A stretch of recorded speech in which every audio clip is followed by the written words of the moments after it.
Hello investor, welcome back to my YouTube channel digital service. दोस्तों, आज की video में हम बात करने वाले हैं तीन बहुत ही महत्वपूर्ण खबरें हैं। सबसे पहला जो सबसे महत्वपूर्ण पॉइंट जो है, जिसमें आपने देखा होगा कि नैन्सी पेलोसी की आज ताइवान विजिट थी, जिसके बाद चाइना के और से कुछ इश्यूज देखने को मिल रहे हैं। दूसरा, अडानी पावर के क्वार्टर वन की रिजल्ट्स, और तीसरा, येसु इंडस्ट्रीज की क्वार्टर वन की रिजल्ट्स आए हैं, जिसमें हमको काफ़ी अच्छे मूवमेंट भी देखने को मिले हैं। इन सही बातों पर चर्चा करने वाले हैं। चैनल पहली बार आए हैं तो चैनल को सब्सक्राइब करना बिल्कुल ना भूलें।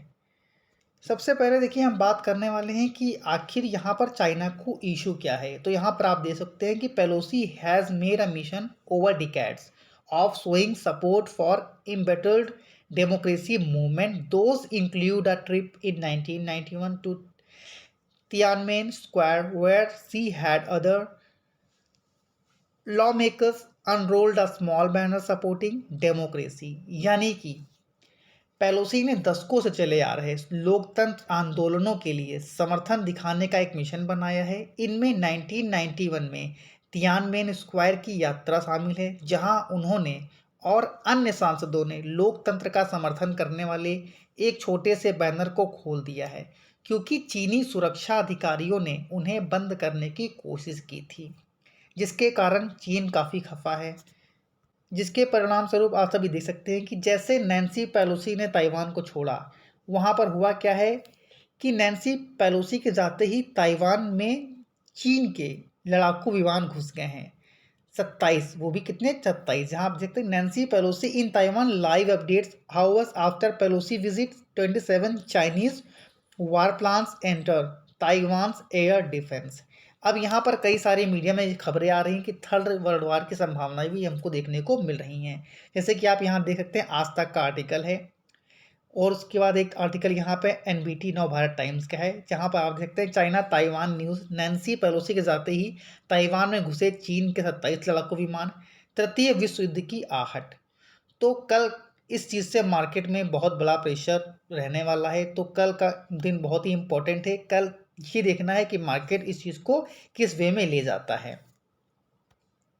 तो ज़रूर कल आप सबको मार्केट खुलते ही थोड़ा सा अवेयर रहना है। और दूसरा जो यहाँ पे न्यूज़ निकल कर आ रही है, अडानी पावर के क्वार्टर के रिजल्ट आ चुके हैं, जिसमें अगर आप यहाँ देखें तो इनका जो कंसोलिडेटेड टोटल रेवेन्यू है इस क्वार्टर के लिए, वो 108.91% से बढ़ा है वाई वाई बेसिस के ऊपर, जो कि 13,723 करोड़ का निकल कर आ रहा है। अगर हम इसकी तुलना करते हैं लास्ट ईयर के क्वार्टर से, तो वो 6,568.86 करोड़ का टोटल रेवेन्यू देखने को मिल रहा था।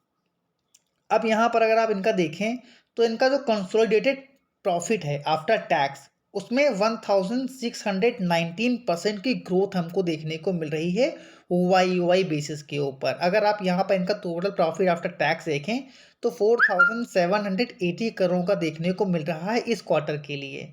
अगर हम इसको एक साल पहले देखें तो ये प्रॉफिट इनका रहा करता था 278 करोड़ रुपीज़ का।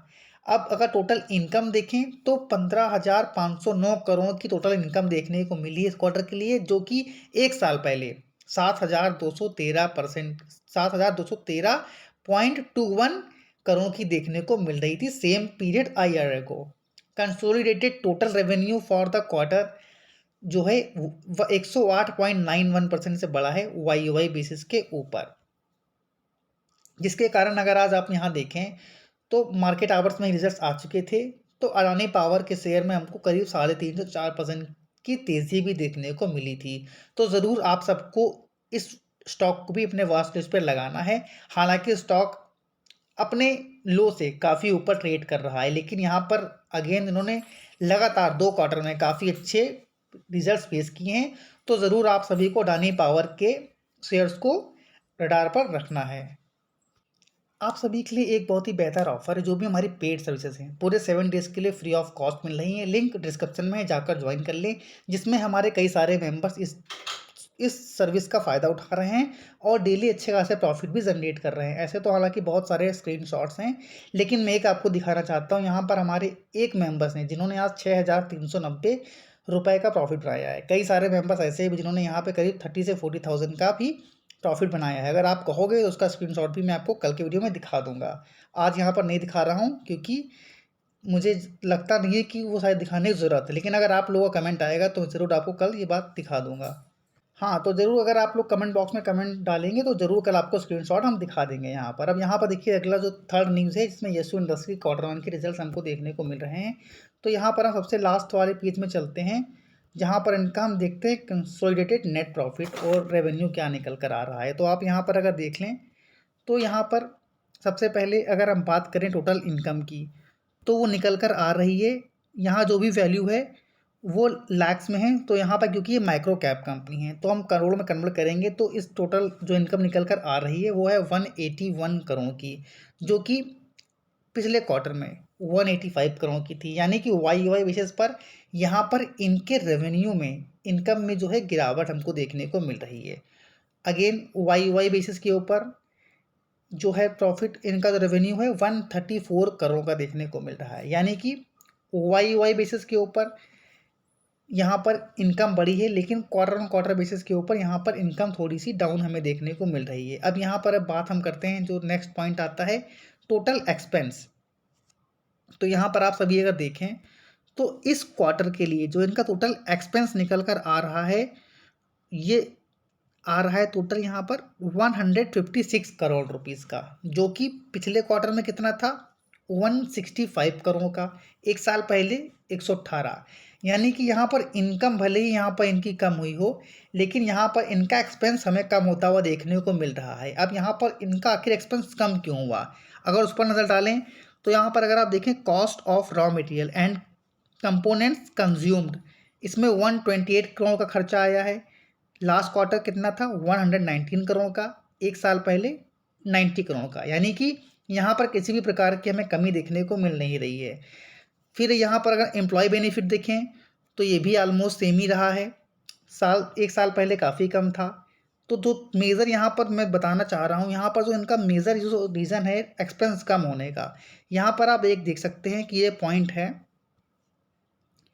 कि यहाँ पर इन्होंने change in inventories of finished good work in progress and traded goods, जिसमें यहाँ पर इनको जो है -26 करोड़ का जो है इन्होंने यहाँ पर दिखाया हुआ है।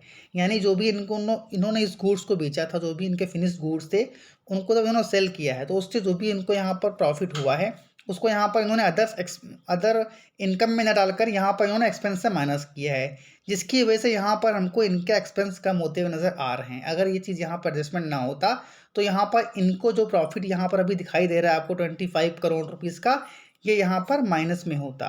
तो ओवरऑल गुड रिजल्ट देखें तो ओके हैं, जिसके कारण आज अगर आप मार्केट में देखें तो हमको रिजल्ट्स आते ही करीब 5% का अपर सर्किट लगता हुआ देखने को मिल रहा था।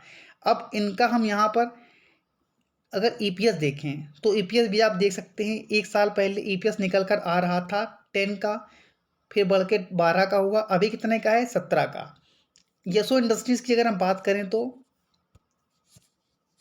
एक माइक्रो कैप कंपनी है, लेकिन इसका बिजनेस मॉडल काफ़ी स्ट्रांग है, क्योंकि यशो इंडस्ट्रीज़ लिमिटेड करती क्या है, देखिए मैन्युफैक्चर करती है speciality chemical, food, antioxidant, aroma chemicals, rubber, accelerators and lubricant additives. यानी कि जो भी यहाँ पर एडिट्स वो जो होते हैं, जिसको बताना चाहता हूँ मैं आप सभी को, माफ़ी चाहूँगा थोड़ा सा यहाँ पर प्रोनाउंसिएशन थोड़ी सी गलती हो गई थी। यहाँ पर ये लुब्रिकेंट एडिटिव्स बनाते हैं, जिसमें इनका वाइड जियोग्राफिकल प्रेजेंस है with exports to Europe, America, middle east and Asia के अंदर। अब यहाँ पर इनके क्लाइंटल्स देखें तो इनके पास काफ़ी अच्छे क्लाइंटल बेस है, जिसमें Hindustan Petroleum, Balmer Lawrie, Indian Oil, Apollo Tyres, CEAT, Adani Wilmar, Keva, Kemin, JK tyre, MRF and others. अगर प्रोनाउंसिएशन में कोई गलती हो रही हो तो प्लीज़ उसे इग्नोर कर दें, क्योंकि कई सारे वर्ड इतने डिफ़िकल्ट होते हैं जिनको बोलने में भी थोड़ी सी दिक्कत कभी कभी आ जाती है। अगर आप यहाँ पे यशो इंडस्ट्रीज़ को देखें तो काफ़ी छोटी कंपनी है, जो 33 रुपीज़ के मल्टीपल पी पर ट्रेड कर रही है। अगर हम इसका ओवरऑल परफॉर्मेंस देखें तो अभी तक इसने अपने निवेशकों को करीब 1500% के रिटर्न बना कर दिए हैं। यानी कि अच्छी कंपनी है, बिजनेस मॉडल काफ़ी अच्छा है। लेकिन अगर आप रिजल्ट की बात करें तो मुझे ओके लगे हैं, क्योंकि यहाँ पर काफ़ी बड़ा एडजस्टमेंट, इनका कुछ ऐसा चीज़ था जहाँ पर एडजस्टमेंट हमको आता हुआ देखने को मिल रहा है। तो मेरे अकॉर्डिंग रिजल्ट्स ठीक हैं, अच्छे हैं और कंपनी अच्छा कर रही है और फ्यूचर में अच्छा करेगी। लेकिन क्योंकि कंपनी काफ़ी छोटी है तो यहाँ पर रिस्क भी काफ़ी ज़्यादा रहता है। तो आप लोगों को इस तरह की कंपनियों में बहुत बड़ा अमाउंट नहीं लगाना है। जैसे-जैसे आगे कंपनी अच्छा परफ़ॉर्म करती जाए, आप लोगों को एक-एक अमाउंट ऐड करना है अपने पोर्टफोलियो में। क्वार्टर ऑन क्वार्टर बेसिस पर आप उसको ऐड कर सकते हो। क्योंकि कोई ना कोई देखिए रीज़न होना चाहिए, अगर आप स्टॉक में बाय कर रहे हो लॉन्ग टर्म के लिए, तो रिजल्ट्स देखना काफ़ी ज़्यादा ज़रूरी होता है किसी भी कंपनी के लिए। रिजल्ट्स के साथ-साथ फ्यूचर में उस बिज़नेस की क्या डिमांड रहने वाली है, इन पॉइंट्स को भी काफ़ी ज़्यादा फ़ोकस में रखना ज़रूरी होता है। आशा करता हूँ आप सभी को वीडियो पसंद आया होगा। क्षमा चाहता हूँ अगर कोई भी मिस्टेक हुई हो बोलने में, तो उसे प्लीज़ क्षमा करें, क्योंकि मेरा कोई वीडियो स्क्रिप्टेड नहीं होता है और ना ही किसी प्रकार की एडिटिंग होती है किसी भी वीडियो में। तो प्लीज़ थोड़ी बहुत गलतियों को इग्नोर करें। Thank you for watching this video. जय हिंद, जय भारत।